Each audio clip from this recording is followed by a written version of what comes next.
преди светлината на зората да докосне пруката на вратата. Името на Господа тихо се спуска в душата ми. Всяко дихание, което отваря деня, разтъв аромата на неговата любов. И неговото докосване като дълго чакан пролетен дъжд напоява сърцето ми. О, Исусе, Твоята любов става лъч, светлина и нежно прониква в най-дълбокото в мен. В дните, когато падам, в дните, когато съм уморен, Твоята прегръдка е винаги моето убежище. Исус е моя радост, моя вечна песен.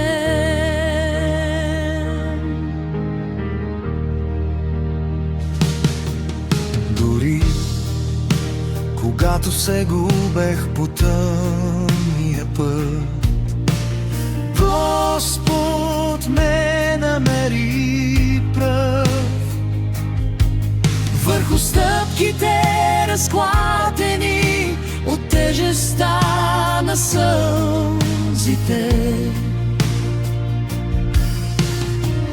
Той излива топла утеха и с думите: любими мой, аз съм тук, отново издигна сърцето ми. О, Исусе, Твоята любов става лъч, светлина и нежно прониква в най-дълбокото в мен. В дните, когато падам, в дните, когато съм уморен,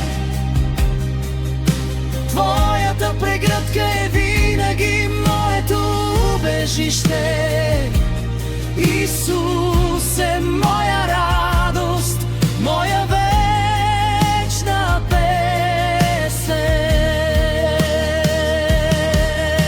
Дори светът да се променя, дори времето да отминава, любовта на Господа е като вятър, който никога не се изменя. И дори когато последният ми дъх тихо ме достигне, в онзи ден ще зад Исусе ще пребъдвам в Теб. С това изповед ще вървя към вечността. О, Исусе, Твоята любов е дълбока и широка като морето и обгръща цялото ми време. С нова песен ще Те възхвалявам и до края на душата си ще Те обичам. Исусе, мой Господ, моя любов, моя